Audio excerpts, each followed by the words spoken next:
Hello guys, welcome back to my law and judiciary channel. दोस्तों, आज हम बहुत ही इम्पॉर्टेंट लेक्चर के बारे में डिस्कस करने वाले हैं।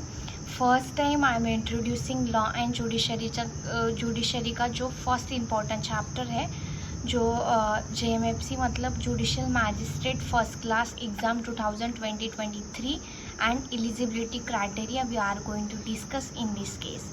सो दोस्तों, ये बहुत ही इम्पॉर्टेंट होता है क्योंकि फॉर्म फिलअप डेडलाइन आ चुकी है and exam date also introduced by the MPSC.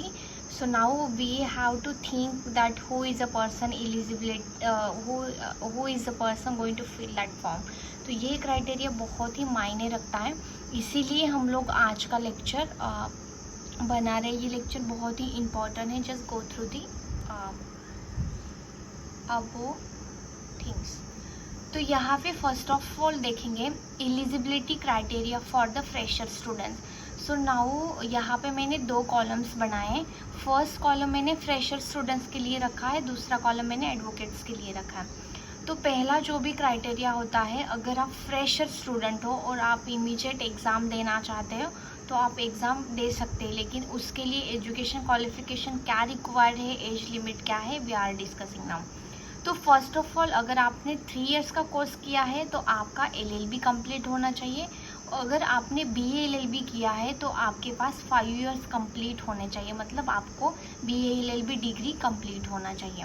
Then next thing, all subject should first attempt, मतलब आपके जो भी सब्जेक्ट है वो आपने फर्स्ट अटेम्प्ट में क्लियर करना चाहिए। वहाँ पे कोई भी रिमार्क आपका रिपीट नहीं होना चाहिए या फेल नहीं होना चाहिए। आपके सब attempt as it is clear होने चाहिए फ्रॉम द बिगिनिंग।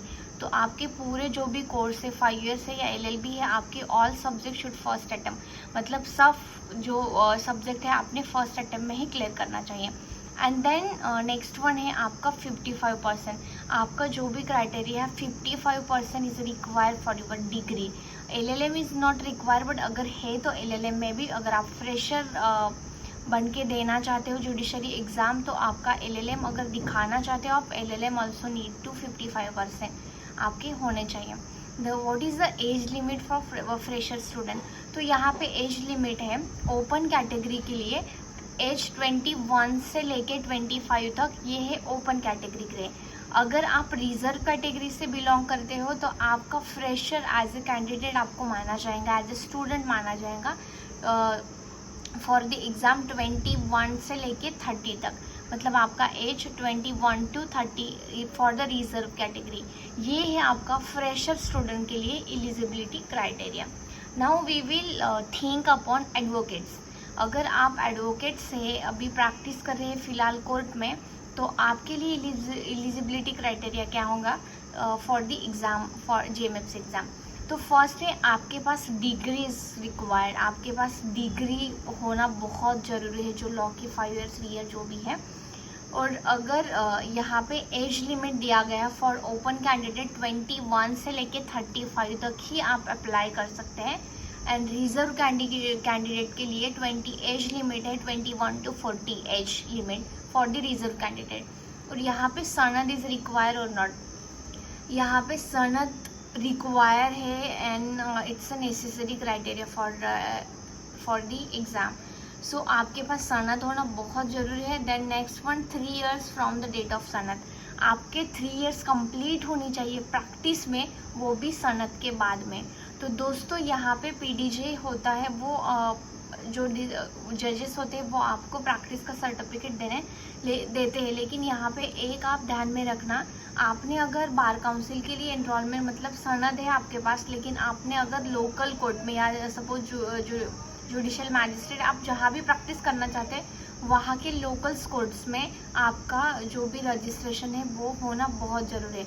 सनद registration is a different thing and bar registration is a different thing. तो ये बोथ में कंफ्यूज नहीं होना, क्योंकि प्रैक्टिस का सर्टिफिकेट आपको दिया जाएगा तो आपका जहाँ से रजिस्ट्रेशन किया है वहाँ से वो दे देते हैं। इसीलिए बाद में जाके आप क्लेम नहीं कर सकते कि मेरा तो 3 ईयर भर रहा है लेकिन प्रैक्टिस तो मेरी कम दिखा रहा है। तो सनद की डेट से ही प्रैक्टिस का काउंटिंग होता है, बट एक्चुअल प्रैक्टिस वहाँ पे मांगी जाती है। तो इसीलिए आपका लोकल रजिस्ट्रेशन हो, लोकल कोर्ट्स में रजिस्ट्रेशन, सेशन डिस्ट्रिक्ट जज कहाँ पे भी आप प्रैक्टिस करते हो तो वहाँ का रजिस्ट्रेशन बहुत ही इंपॉर्टेंट माना जाता है. And last column I just have mention here, if you are working as an PP मतलब public prosecutor then it will count for JMFC. यहाँ पे भी अगर आप पीपी करके मतलब सपोज कोर्ट में काम करते हो तो वो प्रैक्टिस क्राइटेरिया यहाँ पे एलिजिबल होता है. But as an PP also you need to complete 3 years practice as an assistant public prosecutor, then you can apply for this exam. Now we will think prelims exam. यहाँ पे कौन से subject बहुत important है, मैं आपको syllabus discuss कर देती हूँ, एलिजिबिलिटी क्राइटेरिया प्लस सिलेबस. तो यहाँ पे 12 जो सब्जेक्ट है वो इम्पोर्टेंट है. सपोज यहाँ पे code of criminal procedure code में कोड ऑफ क्रिमिनल प्रोसीजर में CRPC, then evidence act, specific relief act, limitation act, Indian penal code, sale of goods, civil procedure code में CPC, transfer of property, Maharashtra rent control act, constitution of India, and then law of contract and partnership. ये 12 subject है जो आपका pre qualify करने के लिए बहुत ही हेल्प हुए. Each and every subject is important for your prelims exam. Now we will think यहाँ पे मेंस के लिए 2 पेपर्स होते हैं. First paper also for the 100 mark और second paper also for the 100 mark. तो फर्स्ट पेपर के लिए आपका जो भी सब्जेक्ट क्राइटेरिया हो वहाँ पे दिया गया है syllabus. Civil procedural code, transfer of property act, specific relief act, law of contract act, sale of goods act and partnership act. अगर आप प्री में अच्छे से तैयारी कर रहे हो तो आप सेकेंड पेपर भी क्वालिफाई कर सकते हैं. यहाँ पे फर्स्ट पेपर जो होता है मेंस के लिए तो वो आपका एज इट इज़ होता है फ्रॉम द प्रीलियम. जो भी सिविल सब्जेक्ट है वो एज इट इज़ दिए जाते हैं. पेपर सेकेंड के लिए आपका थोड़ा सा क्राइटेरिया डिफरेंट होता है. इंडियन पिनल कोड IPC है, एविडेंस एक्ट है, देन CRPC मतलब code of criminal procedure code, and essay and current legal topics. यहाँ पे एसे राइटिंग बहुत ही इंपॉर्टेंट माना जाता है तो आप कवर अप कर सकते हैं. First paper and second paper एक ही दिन में होते हैं. एक दिन में आपको 6 घंटा पेपर लिखना है. इन बिटवीन में 1 आवर का ब्रेक होता है. So be ready and be prepare for the main exam as well. और इंटरव्यू आपका 50 मार्क्स का होता है. मिनिमम रिक्वायर फॉर क्वालिफिकेशन के लिए आपको मिनिमम मतलब आपको पासिंग क्राइटेरिया है 20, बट इंटरव्यू टोटल 50 मार्क्स का होता है.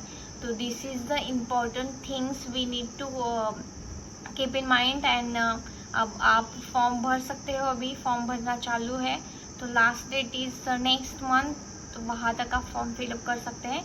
और एग्ज़ाम डेट है 9 सितंबर. So be ready for the prelims exam. Thank you so much guys for my channel and please subscribe more for my channel. I require more subscribe to my channel. अगर आपको पसंद है तो आप please subscribe भी कर दीजिएगा. Thank you.